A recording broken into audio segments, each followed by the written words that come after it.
Hello and welcome to the first Leading People podcast of 2022.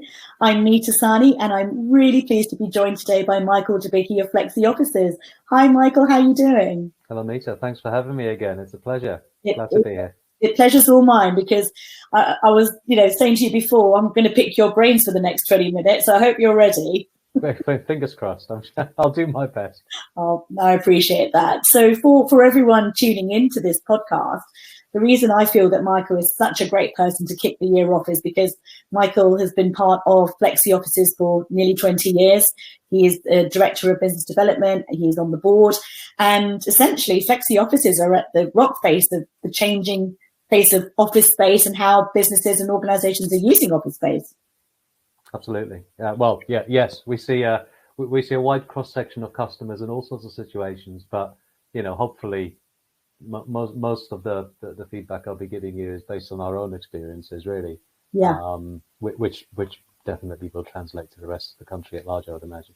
Well, I appreciate that. And we were just saying again that we've literally come hot off the press of the removal of the working from home guidance. So that's a big relief. I know I'm breathing a sigh of relief. Do you feel that that's going to change and improve things out there? Yeah, absolutely. And one of the things I think we were going to touch on is how the sort of last year or so has been for us. And really, it's been very flat, not to put a finer point on it. Yeah. Everyone's been getting quite excited about regulations changing and things getting back to normal, only to be knocked back by higher cases and more restrictions and new variants. And I think everyone's been almost beaten down to the position where they are waiting for it to be definitely over before they make any concrete decisions. Yeah. And do you think that's leadership as well as people on the ground, or do you feel that that's something that is just a general consensus of teams? Do you feel that everyone's just a little bit poised and paused? Yeah, I think it's across the board. I mean, I guess I'm coming at it from the perspective of taking steps to invest or to sign up to things or to take purchasing decisions as a company leader. I think all of those things have just been like swimming through treacle, really. And we've been in the same boat. I think most companies have been looking more inward to, manage cash flow and manage their structure and, trying to maintain a good level of positivity in the workforce to make sure they're in the right place when we do get out the other side of this. I certainly think that this announcement now, whether there is a raging debate on whether it's early or late or right or wrong, but I do feel that it will galvanize an awful lot of business segments to start moving again. And that's really, what's needed. As you said, the uncertainty is what hurts everything. We understand food markets, bus markets, everyone adjusts, but as you said, everyone's been pushed and pulled, and resilience has been needed in bucket loads and some, and you spoke about initiatives that you've been doing as an organization, and I know there are a couple that you've done. Number one is the fact that you're now looking at 2 days in and you're actually looking at a 4-day week. So that's really progressive and forward thinking, and absolutely with retention being the key word, because matching resource and demand, as you said, with the ups and downs, it's very difficult. And when it gets busy, it seems to get busy overnight. And all of a sudden, we don't have enough, organizations don't have enough employees to deliver the demand. And so they're limited by other factors other than the pandemic challenges. We've got supply chain issues for some companies. So I think retaining people through the uncertainty and how the office space is used for that is really key. So you do have two perspectives, don't you? You've got how your client world are engaging and utilizing Flexioffices space, but also how you're retaining and supporting your people through uncertainty. So, I mean, in terms of my experience, and again, this is hopefully I can be as honest this time around as I was last time around, which I found quite cathartic, to be honest. It was quite nice to talk through those issues. And I think that's what everybody wants, is authenticity, because we're all sitting in our offices, mostly from home at the moment, wondering, well, how else are other people doing it? Yeah. Just for a bit of a sanity check. So I think last time when we spoke, it was we were locked down, but we were over the period of sort of the impact of furlough and that entire upheaval that we were sort of in a bit of a quagmire, but all the turmoil was kind of behind us, and we were slightly in limbo, talking about what may or may not happen in the future. And actually, over the course of the last year, I guess we've been part of the great reshuffle, or the great resignation, or whatever you want to call it. Yes. So I think a lot of people that sort of stayed with the company over the course of furlough and all of those ups and downs, I think over time we parted ways with probably half of the people that we had at the time of us speaking last. Yeah, and that's unusual, actually.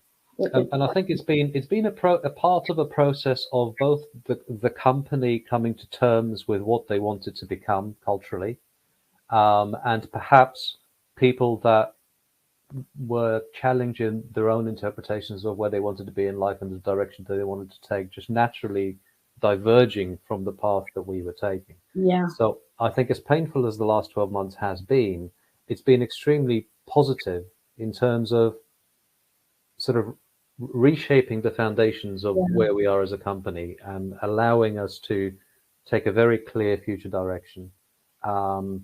And I imagine now having people who are crystal clear on why they are part of the Flexioffices journey, and they choose to work there, and therefore the engagement and culture, as you said, aligns and helps that journey be easier. It's never, business is never easy. Otherwise, I always say that if it was easy, then there wouldn't be any value in it, and businesses wouldn't make any money and be able to reinvest. So it's important that, the value add is definitive. But at the same time, people need to feel aligned. I've got this new phrase, and I think I took it from Lord Villamora, the man that founded Cobra Beer. Okay. Talk, and he's the head of the Chamber of Commerce as well. So right there at the front line, and he said that what people are looking for is to be part of businesses that are not just good in the world, but good for the world. Now, when you're doing work that might not necessarily be sexy, or it doesn't have that, here's our mission, it can be hard for people to choose a company.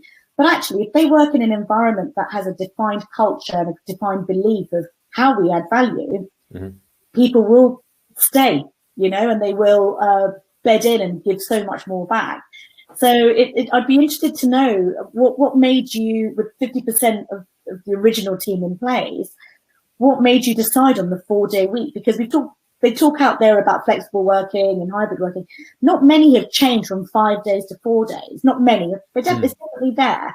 But what was the thinking behind that? Well, so interestingly, I think we're recording on the day when the official sort of large pilot is launching in the UK. I think 30 big companies are adopting the 4-day week for 6 months. So that's literally on the day of us recording. So it'd be very interesting to keep an eye on that. But we implemented ours in October, we implemented a trial in October, and we went formal as of the 1st of January. But back to the motivations behind it, I think the biggest change that's taken place over the last sort of couple of years is that people's definite, this is both company owners and employees, but it's primarily driven by employees. The way that people define a good job has changed. It's not necessarily anymore about the pounds and pence and the hours billed and all of this sort of stuff. And the more I'm in the office, the better regarded I'll be, and all that sort of stuff. And I think that it's both a blessing and a curse, because I think it whilst it gives people a much greater sense of perspective about the freedoms that they can choose for themselves, it also places quite a massive burden on individuals to somehow conform to this new idea of being carefree and sort of. It's not for everyone. For me, to be honest with you, I mean, I was born in Poland, so I was, I'm very much of the Eastern Bloc mentality. Work harder, work more, and all that sort of stuff. Yeah. And I get that because I'm from an Asian background, and my father had worked his day job as an engineer, and then had projects and properties and things he did in the evening. To me, if someone says to me, oh yeah, just give it all up and find something. Do what makes you happy. Yeah. Well, I literally, it's a very difficult concept for me to understand. Yeah. Not understand, but it's a very difficult concept for me to live in practice. I'm not unhappy. I don't think as creatively as that. And when you've not had the culture built into you from an early age to look sideways, when it's just about work, and that is the measure of success for us, it's difficult to shift that. But there's been a massive shift, and from all generations and backgrounds, working environments. So us moving towards the 4-day week, and we looked at the 2 days in the office, 2 days out of the office, but we were doing that for quite a while, obviously restrictions permitting. Yeah. Simply because we felt that people needed the time to reacclimatize themselves with some sort of structure, coming from an entirely home-based environment back to some sort of office interaction. Yeah. The 4-day working week really was part of us as a company trying to figure out how we could fit into a new world dynamic. And we wanted to do something relatively, forward-thinking and new. But at the same time, we were prepared for it not to work. Yeah. Because we're a sales organization, so it's quite difficult. It's quite difficult for us to actually make it work. I actually did. For anyone that's interested, I put a 4-part diary on my LinkedIn page chronicling the progress of it. Brilliant.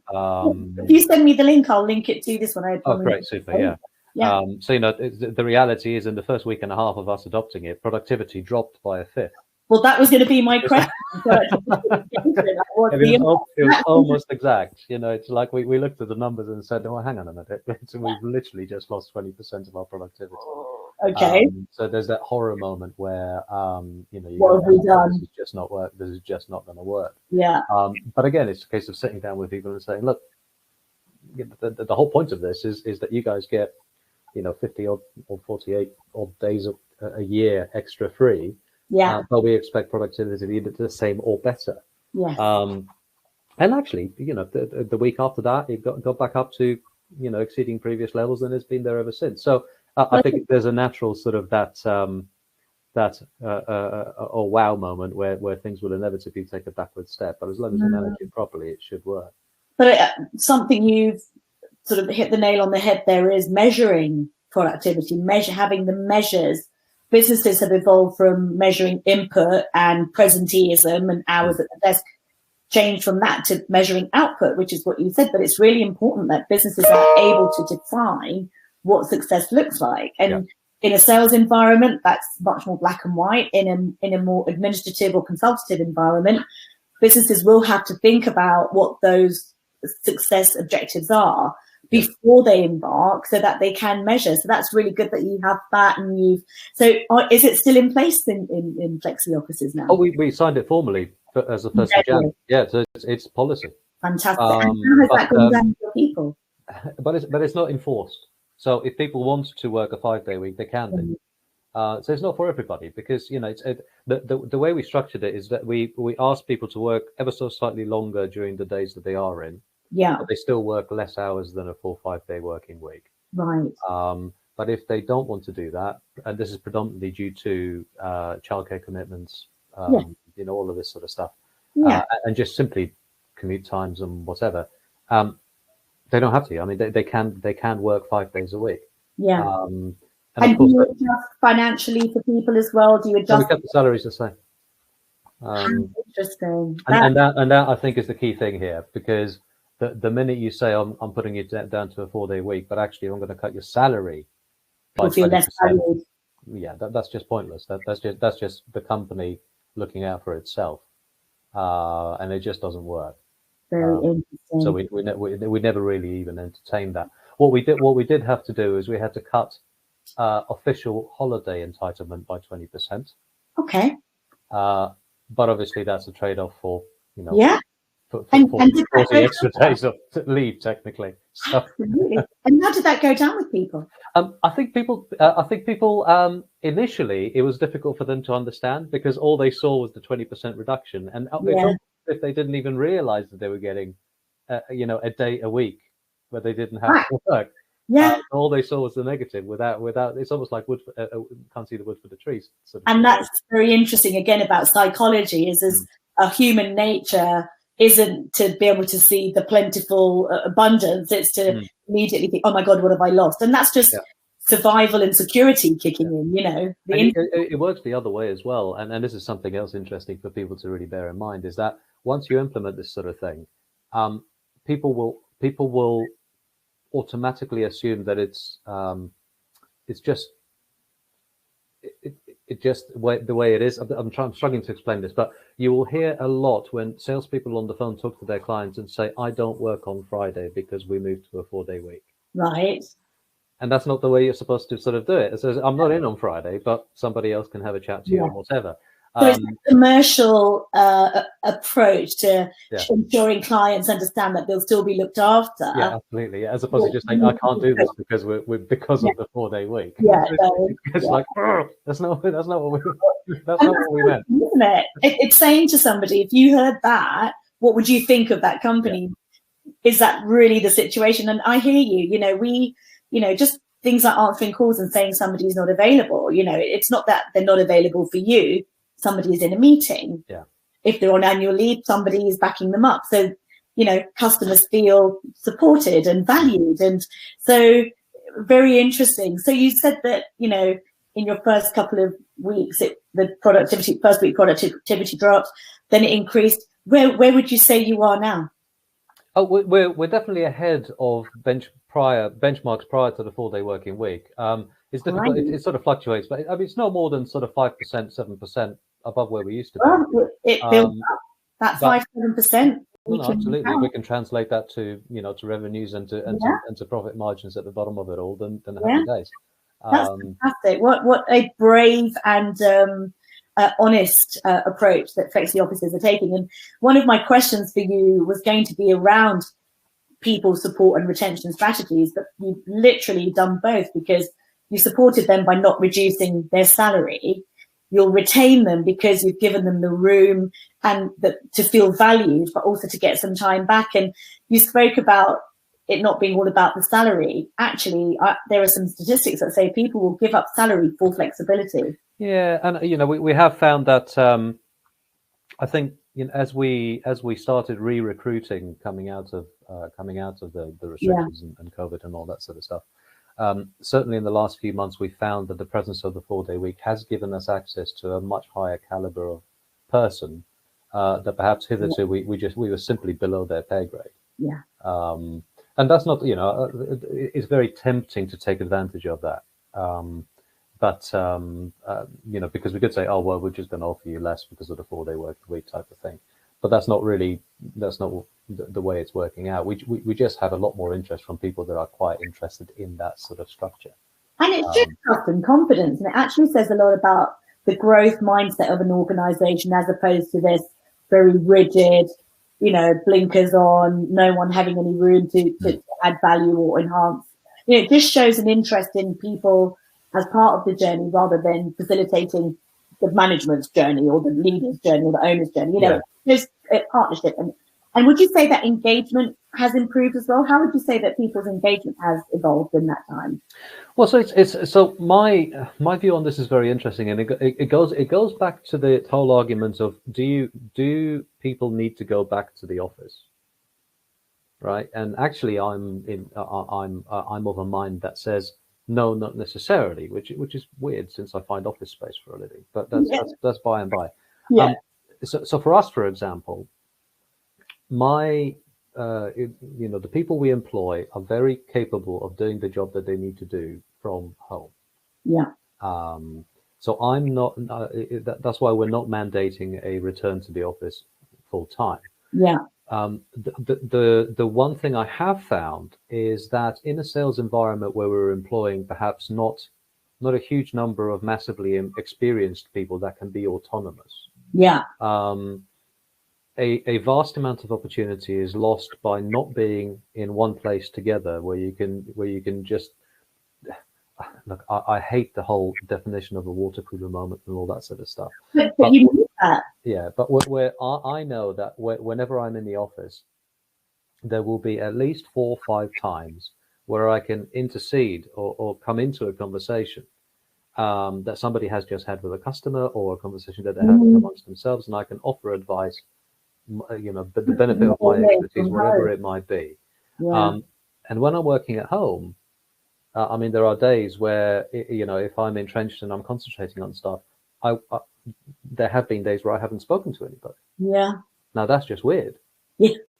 Because it's such a large part of what I do within the company, and I look after all the things that don't necessarily need human interaction, like pay-per-click management and strategies and website management and all those bits of things. Yeah. But I do fundamentally engage with and give people advice where I can. And continually coaching. Unless you're in a completely virtual environment like the metaverse or whatever, and we might get there. Who knows? Yeah. But right now, I do feel I would say that people need to be in the office 1 day a week, 2 days a week, to take advantage of that. I think we may have touched on this the last time we spoke, but the more junior the individual, unless they are extremely hungry and extremely confident, it's very difficult for them to reach out to somebody to ask for help with an issue that they find might be silly or naive or whatever. Whereas if it's in an open plan format, they can just talk and people will say, I know, this is what you should try. Or watch and learn. Yeah, exactly. And communication happens in more ways than just conversing as well. So I agree. I think that the future is very much hybrid. And I think that for retention and attraction, businesses have to be at the forefront of the changing face of that. And so tell me, as a closing question, how are Flexioffices recommending their space out to clients? How are you speaking to them about the advantages and benefits of still having an office space? Well, so there's a difference between when we talk about, we do marketing and things like that, and we don't engage in a huge amount. We will be doing a lot more of that in 2020. But I know that over the years, one of our mantras has always been to say to customers, take only the space that you need. Yeah. Because with flexible office space, you can take an office for 3 people or 20 people or 100 people. Yeah. And the next day, if you want an extra 20 desks, you can just, as long as it's available, you can take it. Yeah. An office provider is not going to say no, I don't want you to pay me any more money. They'll just give you the extra space. Sure. Slightly different if you want to downsize, because that's a more complex equation. It can still be facilitated. So I mean, our approach is still the same as it has been, and what we're seeing is organically requirements have reduced in size. Yeah. Because everybody's going to be in a similar situation to us. Yeah. I think there's an awful lot of attention being drawn to large companies, buying more office space and all that sort of stuff. But there's a difference between buying office space to facilitate bodies and buying office space as an investment. People call Google an awful lot. Okay, fine, but that means they're purchasing the freehold to make money on the freehold. Yeah. So I think the vast majority of businesses that aren't, in the headlines or large enough to move the needle from a marketing perspective, have simply realized that they don't need as much office space as they used to have. Now that works for me because, the spaces I deal with are flexible in nature. So the smaller the requirement, the easier it is to facilitate, really. Sure. And there's so many businesses growing, being created at this time. London remains the hub of startup, and there's plenty to go around. So in a way, as you said, being able to facilitate needs of the smaller organizations and the more established ones just means that people are more confident in going into engaging in office space, whereas they might not have had it from the start. Now they know that they can actually just have a small hub. And I still feel that people need to have a place that they could call a cultural home, if not their working home. I think people like to be able to go into their office and be around like-minded people. Yeah, I think this is the key thing, is when you go embark on a journey to look for your own office space, I think you need to make a decision as to whether to take on a long-term space, whatever size that might be. Take on a long-term space that you can convert into your own image by paying for it yourself, Yeah. like you would with a traditional lease. Yeah. Or whether you would want to go and find a flexible office space that is designed and has an atmosphere and a vibe that matches your culture. And the beauty of the market right now is that there are so many of these different providers of flexible office space that it doesn't matter how nuanced or quirky your culture is, you will find a building that you walk into and go, wow, this is us. Feels like home. It's just a case of going out there and taking a look. So I think as people come back, and they'll have 1,001 different requirements, but the conventional way of us understanding their needs, which is how many people do you want, where do you want to be, how much do you want to pay? Yeah. But that doesn't actually tell you anything. It gives you the bare minimum, and you could recommend every single building. But we need to, and this isn't just for my company. This is for every person in my position that might be listening, intermediaries or agents or whatever. Yeah. You need to dig into the cultural, the emotional. Why what that space will define. If you don't know what drives the customer, if you don't know what drives their company and their ideology, you're never going to give them an office that they're going to fall in love with. Wow.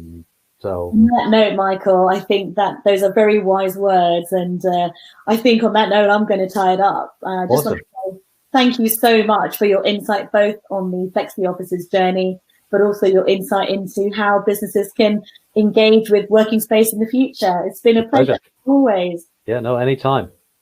Thank you so much. Take care. Have a good one. All the best. All the best. Bye for now. Bye-bye.